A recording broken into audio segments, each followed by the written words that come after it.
What's up, folks? It's your buddy Fatalroadie. Tonight we're going to be doing the Raw recap. Started off tonight going over what happened between Kane and Braun Strowman from a couple weeks ago. Then Roman Reigns comes out to the ring. He talks about winning the Intercontinental title. Then Bo Dallas and Curtis Axel comes out. They're sitting up on top of the ramp, flapping their gums. And then they introduce Elias Sampson, and he says he's going to be getting revenge for The Miz, and that he will take Roman Reigns' Intercontinental belt. Roman Reigns says to Elias to look over at Curtis Axel because after the match he's going to be needing a neck brace just like his. This was actually a pretty good intro. It was short, to the point, and it was really cool to see that Elias Sampson's actually going to be getting a shot at a belt. We then come to our first match, Seth Rollins versus Cesaro.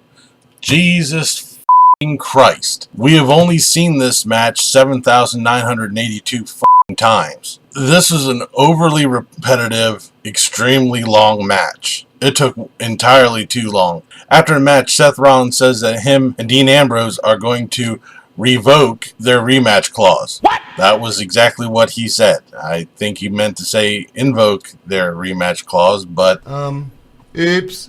Then our next match, Titus O'Neil versus Samoa Joe. Yet again, just another repetitive match. Samoa Joe won it. I think the only interesting part in this match was when Michael Cole said, in regards to Samoa Joe, that got him under the chin. So Booker T replies, that's his throat, Cole. What? What the fuck?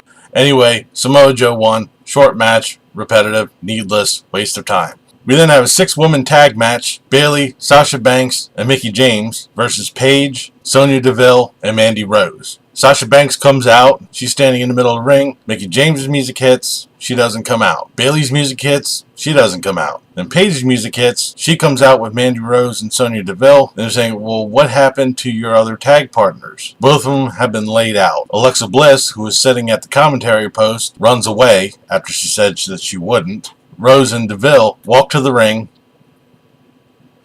They surround the ring and basically say that you're either with us or against us, naming their stable Absolution. They get into the ring and jump Sasha Banks. We then have Bray Wyatt coming out, babbling about on the microphone saying, you're all dead, you're all dead.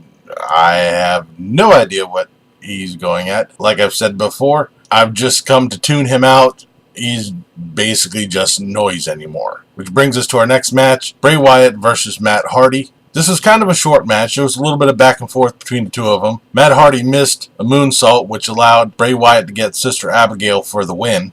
After the match, Matt Hardy is sitting in the corner, and he's flipping out. He's doing his delete motion with his hands when he's doing like this. The crowd starts chanting delete, which is possibly teasing the broken Matt Hardy coming back. I'm not exactly sure if WWE has actually gotten the rights for that from TNA or Impact Wrestling, whatever they're calling themselves this week. But we'll see in the coming weeks what happens with Matt Hardy. Kurt Angle sets up 2 matches, well actually 3 matches, for the Cruiserweight title. This week we're going to have a Fatal 4-Way. Next week we're going to have a Fatal 4-Way. And then the winner of those 2 Fatal 4-Ways are going to face each other on the 3rd week. And the winner of that's going to be facing Enzo Amore at Clash of Champions. If I confused you, trust me, confused me too. So anyway, we have Akira Tozawa, Arya Daivari, Noam Dar, and Rich Swann in a Fatal 4-Way for a chance at the Cruiserweight title. The match was basically, let's get as many Cruiserweights on the show as possible.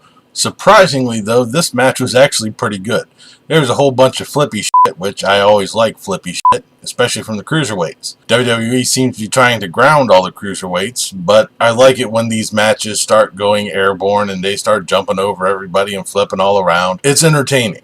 And that's basically what the Cruiserweights and the Luchador wrestlers are known for. Anyway, partway through this match, Rich Swann jumps out of the ring, lands on Daivari, Dar, and Tozawa. Akira Tozawa caught Rich Swann's knees square in the face. It looked like it hurt. Anyways, Rich Swann got the Phoenix Splash for the pin, so he moves on to face whoever wins the next Fatal 4-Way to meet up against Enzo Amore. We then come to what I thought was supposed to be the main event. Turns out we were all wrong. Elias Sampson versus Roman Reigns. Elias is in the ring. He's playing his guitar, singing a song. He gets Bo Dallas and Curtis Axel in there playing a harmonica. This whole section went entirely too long. Anyways, Roman Reigns comes out. We start our match. Right from the get-go, Elias Sampson takes it to Roman Reigns. He is hammering him hard. Roman Reigns tries to fight back, but Dallas and Axel interfere, and Roman Reigns ends up eating a knee from Elias. Later in the match, Elias Samson did an amazing elbow drop from the top rope. It almost looked like something that you would see from Randy Savage. That was pretty cool. And then he did a power bomb. Then he got Roman Reigns up on his shoulders, spun him around,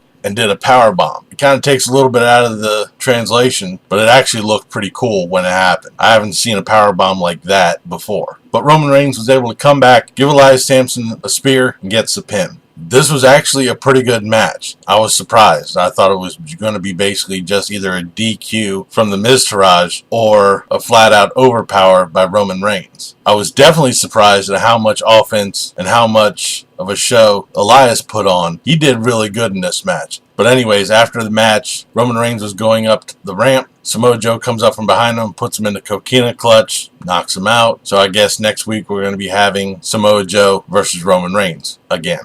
We then have Dana Brooke versus Asuka. Holy shit. This match probably took less time than it was for me to introduce these two wrestlers. Dana Brooke charged Asuka. Asuka flipped her around, got her in the Asuka lock. Immediately Dana Brooke taps out. That's it. Match over. Holy shit. Blink and you missed it. Anyways, after the match, Absolution comes out. They surround the ring. But Paige waves at Asuka and they let her go. Asuka backs up the ramp. It's kind of weird. I don't know if they're letting Asuka join Absolution. If she's joined, I don't know. I guess we're going to have to see in the coming weeks. We then now have our main event. Jason Jordan versus Kane. Why?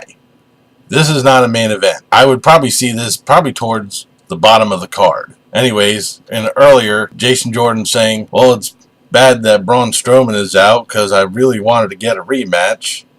No, you don't. He's going to pummel you. Anyways, he gets a match with Kane. Okay. He starts off pretty strong. He beats up on Kane. Kane comes back, throws him out of the ring. Jason Jordan grabs his knee. Oh my God, my knee hurts. The referee's counting him out, gets to 10, so Kane wins via countout. Jason Jordan gets back into the ring, Kane pummels the hell out of him, and then Finn Balor comes out. So then we have a second match out of this, Kane versus Finn Balor. Second wasteful match in a row. Finn Balor uses his speed to beat on Kane. He drop kicks Kane out of the ring. He goes out, Kane grabs a chair, smacks him with it.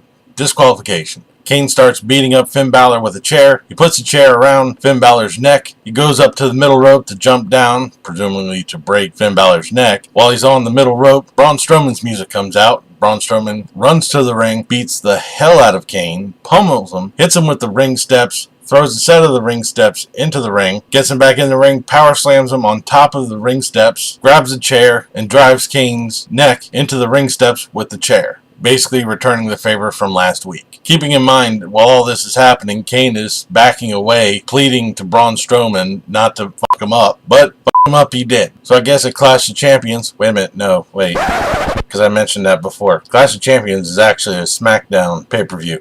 So I guess at whatever the next pay-per-view is supposed to be, Kane's going to be facing Braun Strowman. Kane escapes through the crowd and there ends the show. This really wasn't a good Raw. Most of the matches were either, like I said before, overly repetitive, like we've seen them 1.5 million times, or they were just wastes. The only really good matches I could tell you were the Cruiserweight match and Elias versus Roman Reigns. The rest of the matches were, I don't know, wasteful. I mean, they just, I don't know, I couldn't really get into them. Like I said, some of them were over repetitive. There was a joke going on Twitter that Finn Balor came out only because Braun Strowman was stuck on the toilet and he couldn't get out in time. And also with Elias Samson now joining up with the Miztourage, being that I've been referring to the Miz, Bo Dallas, and Curtis Axel as the Three Stooges. If we continue with the Three Stooges theme, would that make Elias Samson Shemp? Maybe. So anyways, we have the Three Stooges version 2. Anyways, that'll do it for this episode of the Raw Recap. I'll be back tomorrow for the SmackDown review. Leave a comment down below if you liked this video, what you thought of tonight's Raw. If you liked it, don't forget to give me a thumbs up. Don't forget to share and subscribe. I've been Fatalroadie. You've been awesome. Thank you very much for watching. And remember, if it's too loud, you're too old. See ya.